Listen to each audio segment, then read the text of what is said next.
Hi, I'm Andrew Wallace, and welcome to the We've Got a Problem podcast, where each week we explore inspiring stories of struggle, success, and solutions to prevalent problems, and how our guests have turned a problem into an opportunity.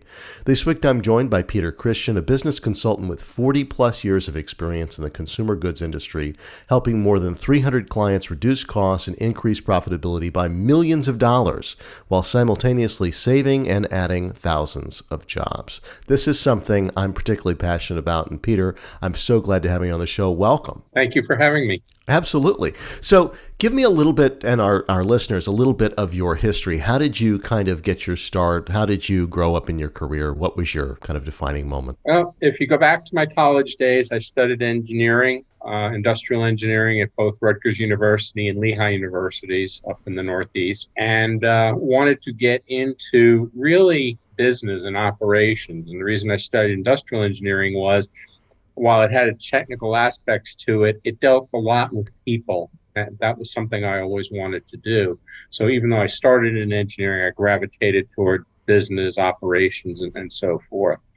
And then I got a job as an engineer coming out of school. And my second job also was involved in that. And from that, I gravitated into the operational side and really got to work all parts of the business. I was at Crayola Corporation for 17 years and got to do a lot of different things. There were really no restrictions. It was definitely a don't stay in your little space, but reach out as far as you can. And I took advantage and opportunity of that. And then when I left Crayola and got into the consulting world, which I had the opportunity to do coming out of school, but I didn't feel I was prepared. How can somebody coming right out of school tell somebody who's got 20 or 30 or 40 years of experience how smart they are and how dumb the other person is? Yeah. So I felt that by the time I left Crayola, I had enough smarts that I could kind of direct people and talk from a position of somewhat knowledge and experience. And that's when I decided to get into the consulting world. And like you said, worked with 300 plus companies since then. In a variety of capacities, a variety of industries and company sizes and so forth. So that was kind of my progression in my professional career. And right now I'm doing a lot of speaking about it to try to help others, writing about it, working with a couple of universities. I teach at one up in Pennsylvania, so I do remote teaching, and also working with my old alma mater, Rutgers, to help them to strengthen the program I went through. A lot of pretty cool things going on. No, very cool, very cool. I mean, part of what fascinates me is the idea. I mean, you say this, and I'll go back to that for a second. It's very difficult for somebody as a seasoned executive, let's say, to be taking advice from some snot-nosed 22-year-old. Yes. I mean, it's hard to take advice anyway. It's yes. Difficult to take guidance and feedback when from somebody who hasn't been working with you for very long, especially from somebody that you quite clearly go, you don't have the experience to tell me. You just read a book somewhere. You just you haven't worked in the world, and no disparagement against young people, but that's a difficult position to be in, if nothing else, to be trying to advise somebody, especially when you might actually have some observation, but you certainly have difficulty sharing it. The fact that gets me with consultants so much is that in my world, when I was working in finance, we always looked at we were looking at management consultants, but we always looked as consultants as people who came in, had wild ideas, blew things up, and then left. And that's a dangerous kind of preconceived notion to work against, because so often it seems like you're able to walk into a place and say, as an outsider, here's what you could improve, right? A neutral third party, somebody with experience, somebody who's familiar with facility planning, things like that. Here's a better way to do it, maybe. Let's talk about it. Let's see how that goes. But walk me a little bit through your process. What I mean, how do you find opportunities for improvement in in the people that you consult with? It starts with interviewing them really and seeing where they're at and what their feelings are about what their problems are. And a lot of times what their feelings are not really where the problems lie. It's more the symptoms of what's going on than the real causes. So before starting engagement, usually want to spend about a day, at least a day, just to get a lay of the land, to talk to not only the people that I would set the contract with, but the people who they may be saying we have some issues with, or they're complaining about, or whatever the case may be, because they certainly have a different side of the story. And you want to hear all sides and really get a good feel for what's going on. And then from there to make a decision. Now, it's still not a lot. I mean, 8 hours is really nothing to find out, but you have a better sense about what's going on. For instance, I would have people who would say, oh, the production people, they're just not being productive enough, and it always takes so long to get stuff and that. And then you go out and you talk to the people out in production, and they say, well, we just about got done setting this line up, and then an emergency came and they told us rip everything down because we have to run this item. So we do that, and it takes a number of hours, and then they say, guess what? Another emergency came up, or maybe go back to what you just ripped down, which we want now. And so they spend more time ditzing around trying to get set up than they do actually running. So you say the problem is not with the production people, maybe a little bit is, because everything could always be improved, but you're giving them bad information. You're not allowing them to be successful. So once you give them instructions that we're going to run this item, they run the damn item. And then when they're done, then you can switch over, because guess what? If somebody has an emergency, okay, you're going to do the best you can to help them. But it's really not your problem that they have an emergency, because you've got a lot of customers that you need to satisfy. I had one client, and they would do that, that their client, or one particular one. So finally what we said is have them buy the time on the equipment, and you will hold it. And if they don't use it, they still pay for it. Or if they tell you within a reasonable time to break it down, then you'll break it down. But otherwise, they've paid for that time, and you're covered. And that'll make them think a lot more about what they're doing and what they're trying to make you do than just jerking you all over the place. They like that, and it happened. Guess what? Things started to subside real quickly when that happened. Yeah, when you have a cost, so to speak, even if it's a kind of virtual one and you're moving things around, if it impacts my budget, if it impacts how I think about these things, I mean, that's, I suppose, one of the psychological tricks for dealing with the world is applying your own costs to your decisions, right? Actually making it real for yourself. And I think, to get way off topic for just a second, that's the problem with credit cards and how people get in such horrible credit card debt, because it feels costless when you're putting that card down. Creating a cost for something, even when you use your debit card, it's just enough disconnected.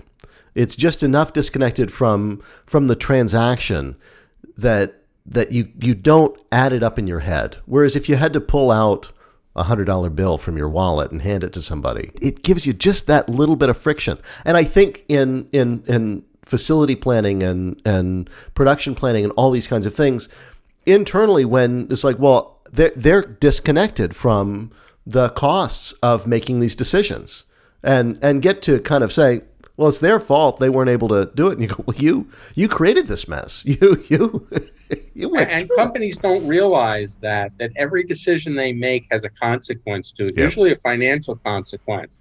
Just like the example I gave about, them asking the folks to keep changing over. While they're doing that, they're paying those people, and they're earning $0 while they're doing that. So the more they jerk them around, the worse it gets, okay? And you got to point that out to them. And then they're like stunned, okay, because they never took that into the equation. It was really interesting, because I had one client one time, and he was asking about our charges. And I was telling him what made it up. And I said, and then we have overhead. And he goes, overhead? Well, I'm not paying your overhead. I said, excuse me. Are you a salesperson? He goes, nope. I said, are you a manufacturing person? Do you actually make the product? Nope. I said, then guess what? Your overhead. Is the company paying you a salary? Are they charging their clients for your time?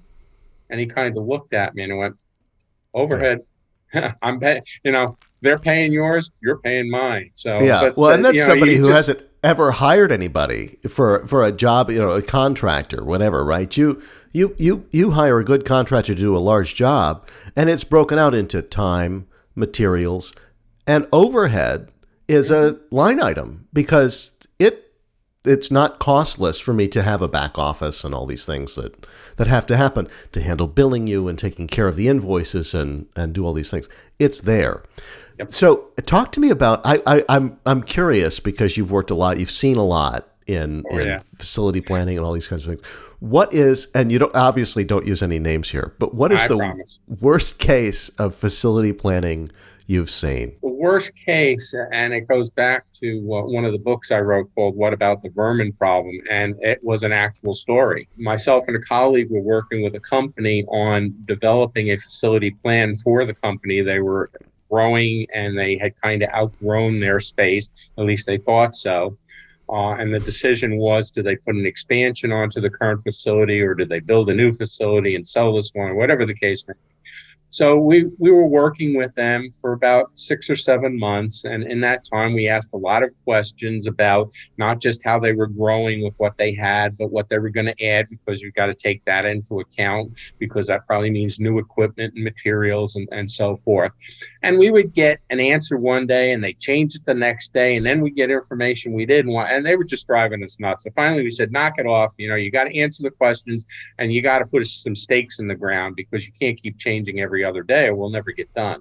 So they finally put stakes in the ground and we did all the calculations and we decided to put an expansion on, and we relayed out the facility then. So what we did is we took where the flow was just terrible. So we took the manufacturing part, the operational part, we moved it over to where the warehousing was, and we moved the warehousing over to where the operational part was. And we're presenting it, and in the middle of the presentation, the owner says, well, what about the vermin problem? Hence the name of the book. And myself and my colleague looked at each other and we said, well, what vermin problem? And he says, well, we're in an old mill and we still have some vestiges of the grains and so forth, and we have vermin in here. Well, in any place that deals with food and food type things, if you go in and they know what they're doing, you'll see mouse traps, rat traps, whatever kind of traps, and they've got exterminators coming. So you're thinking they've been in this building probably for 20 or 30 years and they still have vermin problem. That's a problem. On top of it, they said, well, where you want to put manufacturing is where the vermin are. Well, guess what? That's where the materials were. So if the vermin are there, guess where they are right now? They're in the materials you're processing that you're sending out to people. That never came up once in our entire conversation. 6 months, and you never brought that up, okay? And now you expect to, and how do we answer that? Right. Well, what about the vermin problem? Well, here's the name of an exterminator. Here's how you can get some traps. And they were like totally disgusted with us. And we're going, well, how do you expect somebody to do a job if you don't give them the information to do it? Yeah. Okay. And if that was not important, then fine, it's not important. If it was, it should have come up somewhere along the line. Okay. And we could have dealt with that in some way, shape, or form. So that was probably the worst example. I mean, I've had others where we've done stuff and then they kind of, rip it apart and they want to put their own spin on it. I had one company that wanted to totally automate their operation. And it's like, you're not big enough and you don't have the money to do that. And quite honestly, automation's not all it's cracked up to be. A lot of companies that automate, de-automate very quickly because they find out that they're locked into stuff with long changeovers and equipment breaking down and so forth. And it's a lot faster to semi-automate. Right. And not spend those big bucks. So I've had a lot of instances like that where companies will argue with you. And again, they're hiring you, you have expertise, and now they're going to argue with you. Right. And you sit there and you go, well, if you're so freaking smart, go ahead and do it, Don't mind me. I'm just here. Don't mind me, yeah. Like, well, in automobile manufacturing, I know that in the 50s, let's say, they started to get into doing unibody construction, body construction, and going over from what was called body on frame construction, where they build the chassis and then they put a body on top of it. The unibody construction takes a lot more engineering because it's all unitized. It's all one big piece. So you can't just change body panels. They're integral to the whole thing, which turned a process of, oh, well, we can just change that over or change this. And model year changeovers now became a multi-year affair because there was engineering that had to be involved. And you had to completely retool the line and do all these kinds of things. And that sank a couple of manufacturers who tried to do it and then went back to other things. And people aren't always willing to accept the compromises, let's say, that are involved. And they don't think 7 or 8 steps ahead. They only think 2 or 3. When getting into some of these things. And I think we do that in our daily lives too. You know, we go, well, we're willing to take the quick fix for something, and instead of looking at something a little further down the road that's aligned with our values. But I mean, you say there's a fine line between success and failure in your book. Can you tell me a little bit more about that? Well, it depends on the decisions you make and the course of action that you take. And the examples that I give in there were some of the bad actions or bad attitudes that companies had. And because of that, they weren't going to progress and move ahead. Whereas if they had taken a different tack or listened to what they were being told, they would have been successful. Companies that say that they want to change, and then when you put change in front of them, they go, oh, we can't do that. What are you going to do then? You know, there's that old saying about insanity is trying to do the same thing over and over again, expecting a different result. So there are a lot of people who say they want to change, but they really don't want to. They want to keep doing stuff the way they want and the way they have. Well, and they why is that? I mean, I wish I knew. I'd be in a different field then. I wouldn't be in the consulting field. I'd have a couch and, you know, and be charging a lot more money for people. It floors me. I can't tell you why, other than the fact that they really do think they know better. It's their business.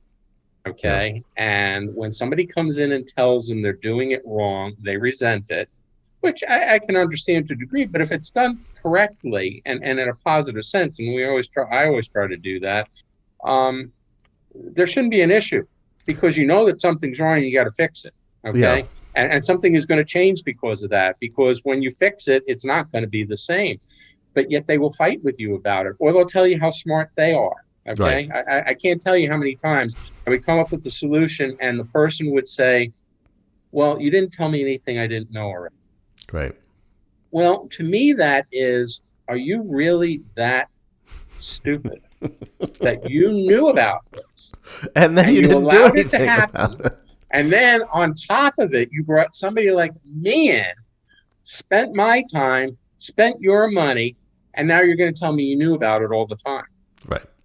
So were you really going to fix it if you knew about it? And in a lot of cases, they did. They're trying to show you how smart they are. Okay, right. They're just as smart as you are. Well, they're not. So I would change my tack with that. And a lot of times before I would present, I'd say, okay, I've got my findings. But before we go through it, why don't you tell me what you think is really wrong and how you would fix it? And then they go, and of course, it's completely different from what I have. And then I would tell them what I have. And then they were kind of trapped. Now, if they said, well, you didn't tell me something I didn't know already. Well, 2 minutes ago when I asked you, you didn't lay any of this stuff out. So stop the BSing. Those are the people who do not succeed. They continue to fail. Right.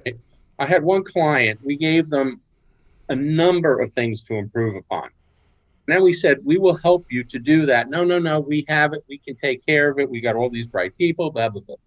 Okay, fine.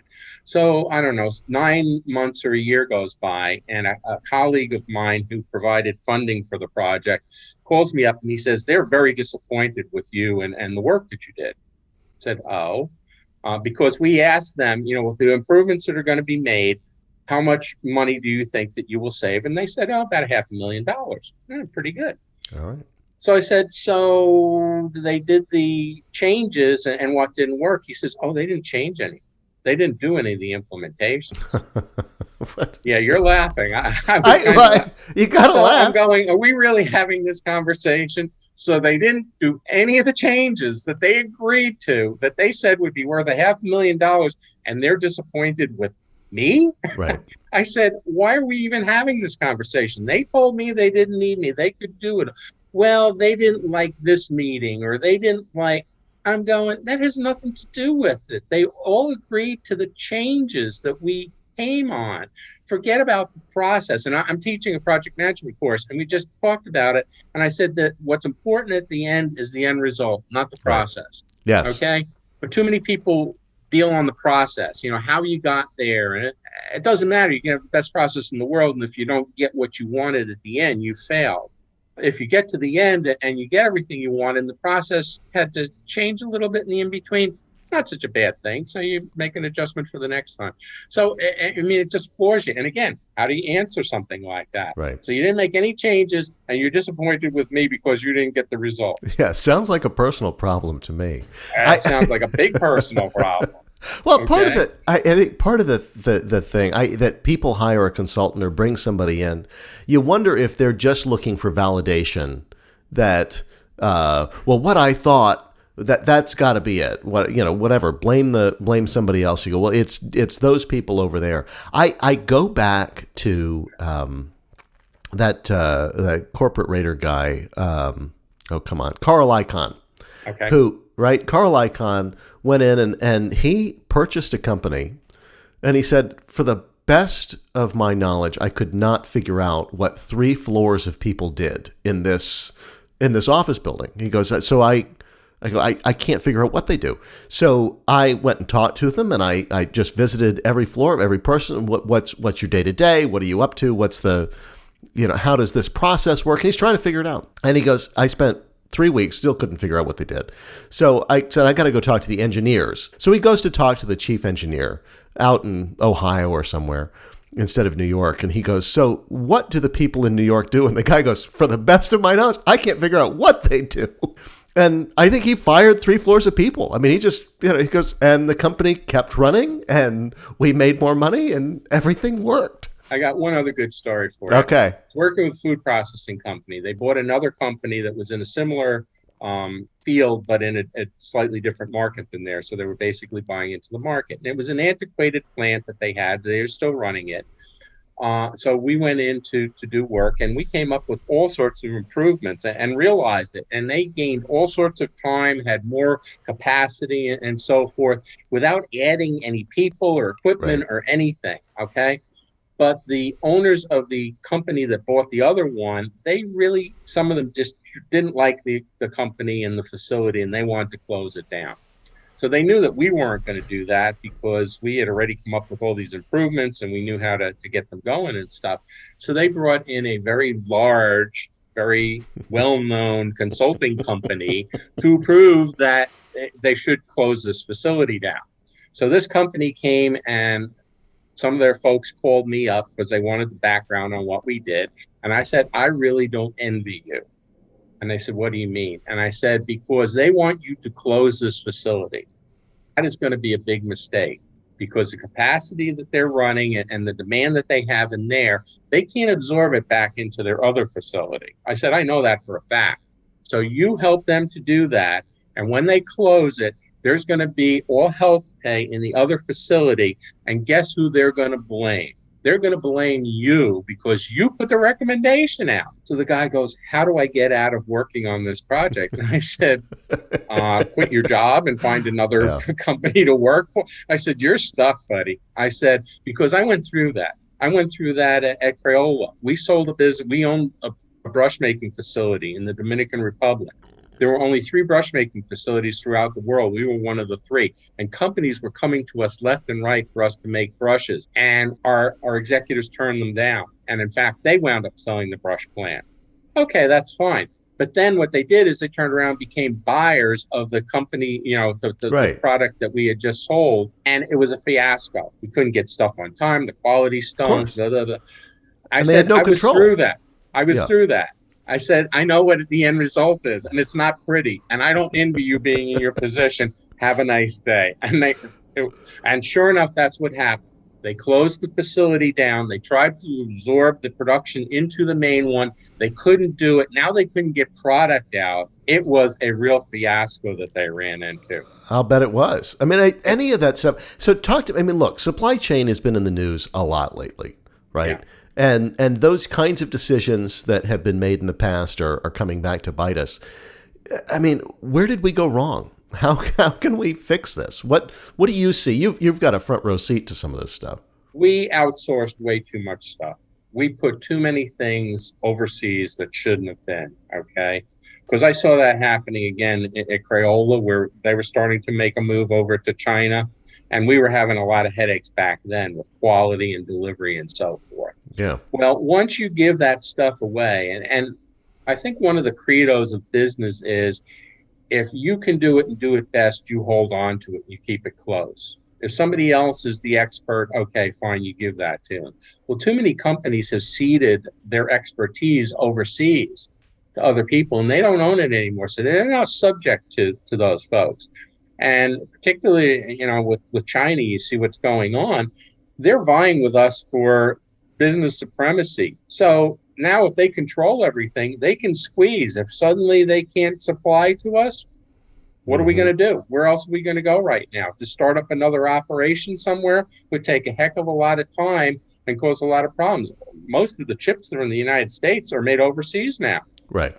So if they cut us off, what are we going to do for chips? Where are we going to go? We don't have the capability to do that. So I think way too much stuff was farmed out. I think it needs to come back. They talk about cost. Well, guess what? By the time we got done over in China, it didn't cost us any less than what we had before, and we were actually having a heck of a lot more problems. In some cases, it was costing us more. So you really need to do that analysis. We talked about finance before. You really need to find out what all the costs are that are involved before you make that decision, because it doesn't always turn out that the lowest price is the best cost in the end. There's a lot of other things that come into play. So I think that's a big factor, okay? And I can see a move. In fact, I did in my consulting practice, a lot of companies were moving their operations back offshore, back to the United States, because they were having such headaches. And that was a while ago. It's only gotten worse since then, okay? So I would say that's number one.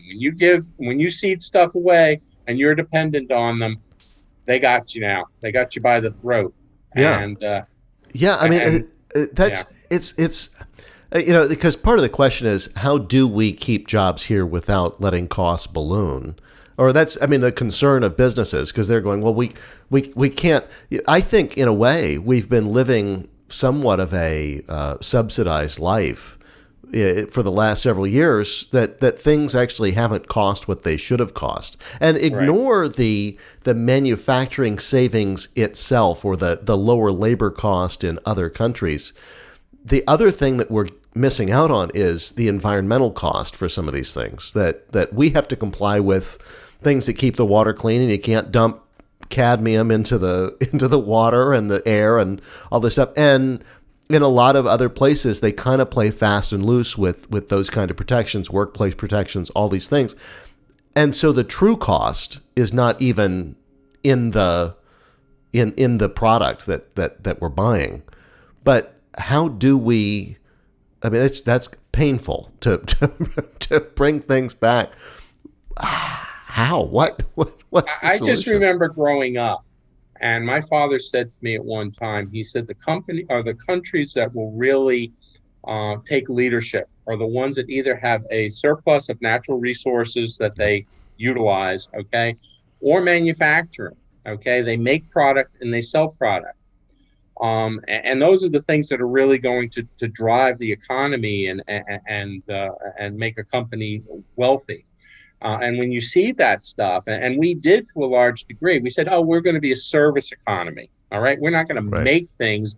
We're going to provide banking and well, guess what? Where is the money going to come from that's going to be the foundation for all that stuff? Yeah. What's the engine of growth? Things and, just like we were energy independent for a while, and now we're not. Now we're going begging to other countries for our fossil fuels. When we were energy independent, we didn't have to beg to anybody. In fact, they were scared of us because we could crush them if we wanted to. We could be sending stuff to places they were.